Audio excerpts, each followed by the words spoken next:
Assalamualaikum warahmatullahi wabarakatuh.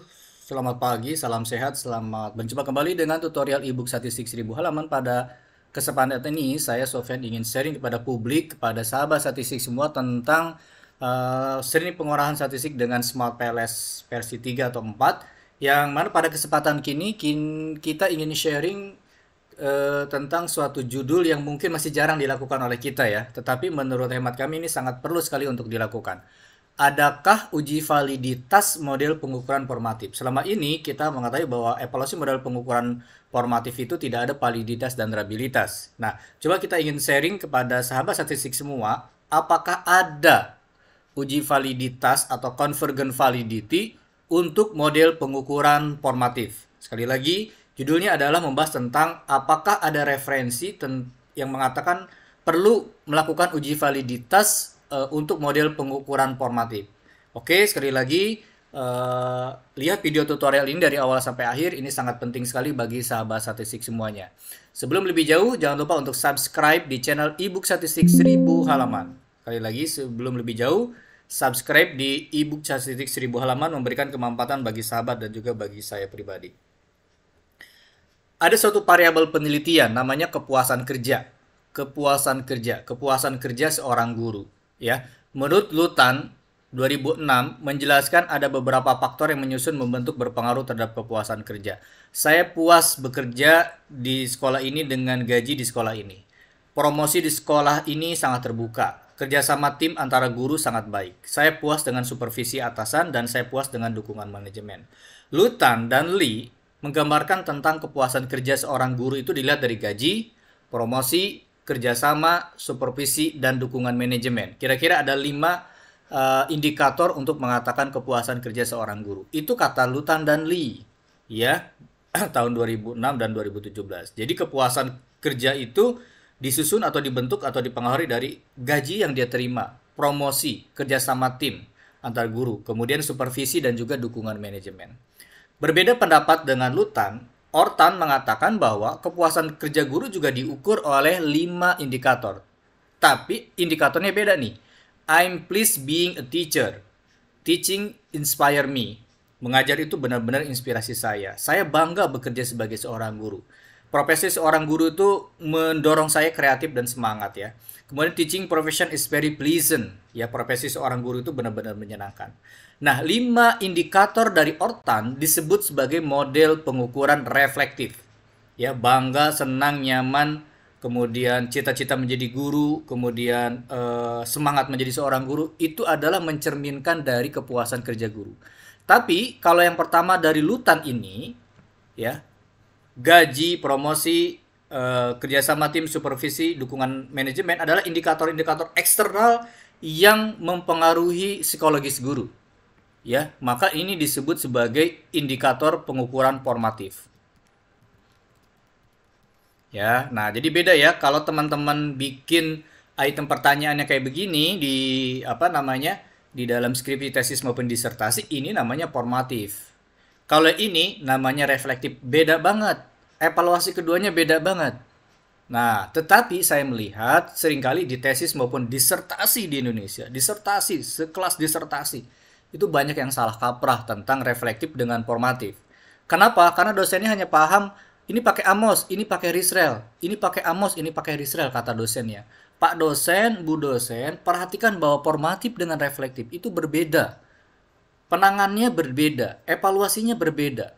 Tidak serta-merta bahwa persamaan model struktural itu harus pakai Amos, pakai Risrel, pakai Smart PLS. Enggak begitu. Kita harus memahami dulu pondasi algoritma matematika yang membangun persamaan struktural di antara kedua aliran SEM tersebut, SEM kovarian dengan SEM varian. Ya, seringkali saya melihat dan disertasi di Indonesia banyak menggunakan model pengukuran formatif dan itu pakai Amos dan Risrel. Itu namanya salah kaprah. Silahkan lihat di jurnal Henseler tahun 2009. Ya, banyak sekali publikasi-publikasi ilmiah disabit di jurnal internasional itu banyak yang salah kaprah ya, salah di dalam model pengukuran apa itu reflektif maupun formatif. Jadi sekali lagi ini adalah model pengukuran formatif. Ini adalah model pengukuran reflektif. Perlakuannya berbeda.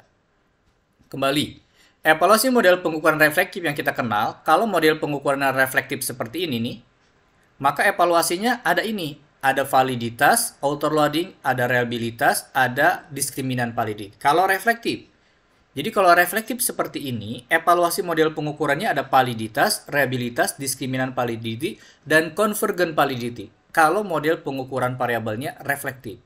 Lalu pertanyaannya adalah, kalau model pengukurannya formatif seperti ini, apakah ada validitas dan reliabilitas? Nah, ini menjadi pertanyaan bagi kita. Oke ya, kita lanjutkan ya. Ini adalah jurnal atau buku yang ditulis oleh Haier tahun 2017. Saya bukakan bukunya. Nah, ini dia bukunya. In this chapter, di dalam bab ini, we examine the PLSM result of formative measurement following procedure outline. Jadi, Haier mengatakan kalau evaluasi model pengukuran yang formatif seperti ini, kalau misalnya model pengukuran kayak begini, kita ya, gaji, puas, kepuasan kerja menurut Lutan ini, maka kata Haier ikutin cara evaluasinya kayak begini.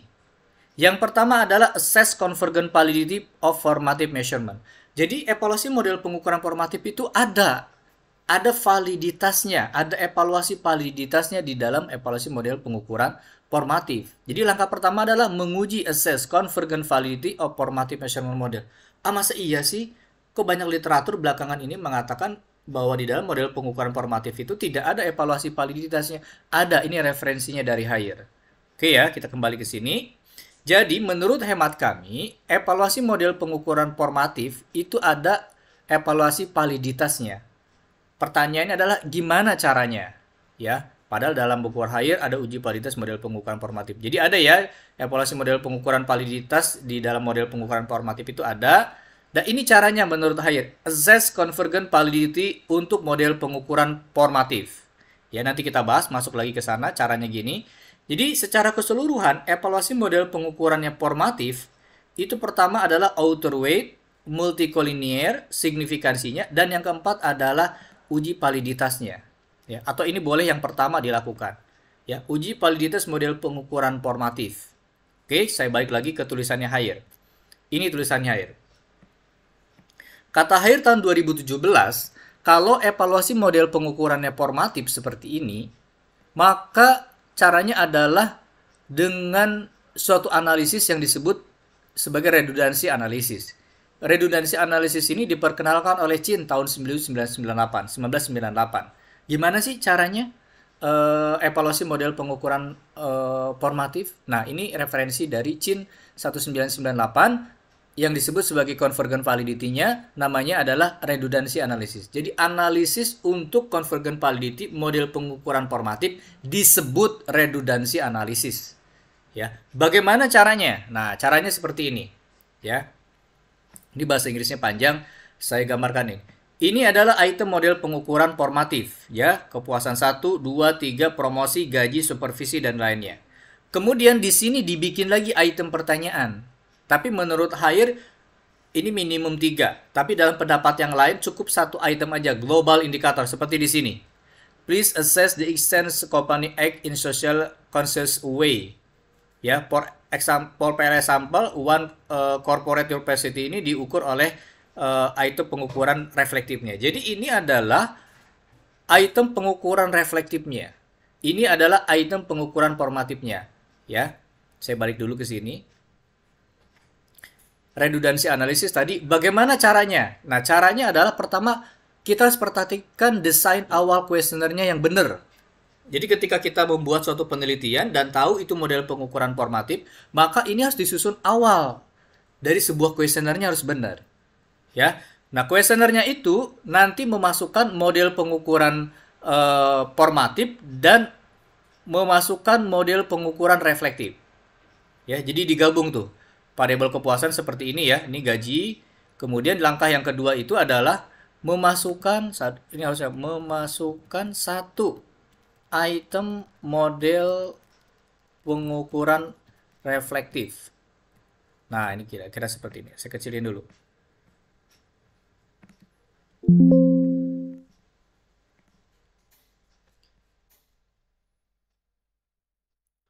Kemudian langkah selanjutnya baru di run ya. Oke. Caranya adalah di kuesionernya nanti, oh ini salah klik. Di kuesionernya nanti saya masuk dulu ke dokumen, masuk ke video. Nah, ini raw datanya. Oke, saya tunjukkan raw datanya. Nanti kuesionernya tuh bikin gini, 5 pertanyaan ini. Model pengukuran formatif kita bikin seperti ini ya. Kepuasan terhadap yang ini gaji, supervisi, ini adalah manajemen, ini adalah ini. Nah, kita bikin lagi satu pertanyaan di kuesionernya itu adalah kepuasan secara keseluruhan. Sebagaimana yang disebutkan di dalam jurnal ini. Di dalam tulisannya Hire disebutkan, kita bikin lagi satu pertanyaan, yaitu secara reflektif tentang kepuasan. Ya, sekali lagi, bikin satu item pertanyaan atau 3 pertanyaan tentang model pengukuran reflektif. Kalau di bukunya Kwong, itu mengatakan satu aja, global. Soalnya kalau banyak-banyak, nanti kuesionernya jadi tambah banyak, orang jadi malas untuk menjawab. Kalau Kwong merekomendasikan untuk mengukur reflektifnya itu satu saja item pengukurannya.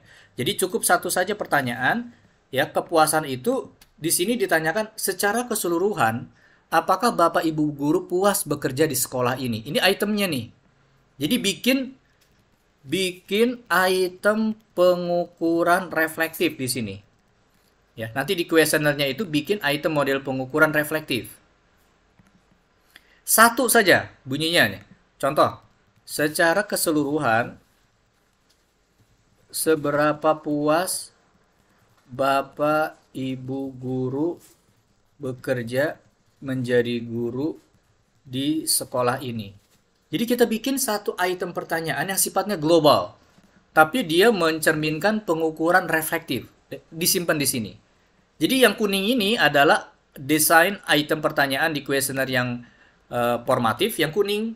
Sedangkan yang biru adalah satu item pertanyaan tentang yang ini formatif, maaf. Yang kuning ini adalah formatif, sedangkan yang biru ini adalah satu pertanyaan ini disimpan di kuesioner item pertanyaan tentang reflektif. Clear ya, kayak begitu ya dengan cara menyimpan satu pertanyaan. Oke, saya ini dulu, ini tidak saya save. Sekarang coba kita run caranya ya. Nah, caranya seperti ini. Kita bikin, kemudian kita run. Buka Smart PLS-nya, kemudian klik New Project. Kemudian PLSM validitas formatif. Create, kemudian ini sudah ada di sini. Import datanya. Kita import datanya di video tutorial. Ini sudah masuk video tutorial tapi tidak terdeteksi nih. Ini formatif nih. Oke. Saya save as dulu ini dalam bentuk CSV ya. Oh benar, ini masih Excel workbook. Oke, ini sudah saya tutup. Nah ini model saya. Klik open. Ini periksa ini harus matrix semua ya. Matrix semua, kemudian import. Ini udah jadi, back, kemudian ini sudah jadi modelnya. Ketarik datanya. Ini pakainya PLS, kemudian ini tulis saja formatif validitas misalnya. Oke. Klik save. Sudah cukup kepuasan saja yang kita pakai. Kepuasan 1 sampai kepuasan 6. Pindahkan ke sini. Drag. Ini di sebelah kiri tapi formatif. Kita ganti. Invert measurement model formatif seperti ini model pengukuran formatif. Kemudian bikin lagi satu model pengukuran reflektifnya, puas juga, puas R saya tulisin, puas reflektif nih ya, puas reflektif. Oke, ini puas reflektif. Kemudian kita sambungkan. Oke, langkah selanjutnya kata Hire adalah cukup di run aja, di run, kemudian nanti kita lihat tingkat korelasinya. Ini assess convergent validity, caranya seperti itu. Kemudian nanti ini di run yang formatif dengan reflektifnya. Kemudian nilai minimumnya harus berapa? Nah, di sini nilai minimumnya disebutkan di dalam tulisan ini adalah 0,7. Mana ya? Sebelah mana nih? Lupa saya ini. Nah, ini nih kata-katanya. The magnitude itu harus 0,7 ke atas. Ya, saya sudah print screen nih kalau nggak salah. Nilainya. Ini. Jadi nilainya itu harus 0,70. Ya, jadi tingkat korelasinya 0,70. Nanti ketemu tingkat korelasinya atau PET koefisiennya minimum 0,70, maka redundansi analisisnya diterima. Ya, jadi convergent validity-nya diterima kalau nanti PET koefisien 0,70. Kita run saja, ini modelnya sudah jadi. Calculate PLS algoritma, run. Kita lihat nilainya berapa di sini. 0,794. Ini nilainya 0,794. Ini mengindikasikan kepada kita bahwa convergent validity-nya diterima. Hasilnya ini. Jadi uji validitas di dalam model pengukuran formatif ada, namanya redundansi analisis, dengan cara mengkorelasikan atau meregresikan merun model ini, model kepuasan kerja ini secara formatif terhadap model kepuasan kerja secara reflektifnya. Dan di kuesioner ini ditambahkan satu item pertanyaan ini menurut Kwong. Kalau menurut Haier 3 pertanyaan, kalau menurut Kwong itu satu pertanyaannya sudah cukup global. Ya, dan dilihat hasilnya. Kalau PET koefisiennya ini adalah di atas 0,70, maka convergent validity-nya terpenuhi. Oke, kira-kira itu. Ya, nama analisisnya redundansi analisis. Caranya gimana tadi? Desain kuesionernya harus benar. Kemudian ini variabel penelitian kita. Kemudian nanti ditambahkan memasukkan satu item model pengukuran reflektif. Tadi kepuasan keseluruhan ya. Kepuasan keseluruhan kita sudah tambahkan di sini. Kemudian modelnya di run. Bila koefisien jalurnya di atas 0,70, maka uji validitas atau convergent validity model pengukuran formatifnya diterima. Oke, itu referensi dari Haier yang bisa kami sampaikan kepada sahabat semuanya. Apabila sahabat statistik ingin memiliki kemampuan jagoan olah data sendiri, ya bisa memiliki e-book statistik 1.800 halaman. Cukup beli satu kali gratis seumur hidup. ISBN Perpustakaan Nasional. Ada video tutorialnya yang kami sampaikan di YouTube, itu gratis, publik semuanya bisa melihat, dan isi bukunya ada di sini ya, sebagian ada di sini dan sebagian di buku ini sudah kami buatkan video tutorialnya, dan mudah-mudahan ini memberikan kemanfaatan bagi sahabat statistik semuanya. Oke, sekali lagi miliki e-book statistik 1.800 halaman, semoga memberikan kemanfaatan bagi sahabat statistik semuanya, khususnya peningkatan kualitas hasil penelitian di Indonesia. Terima kasih. Assalamualaikum warahmatullahi wabarakatuh.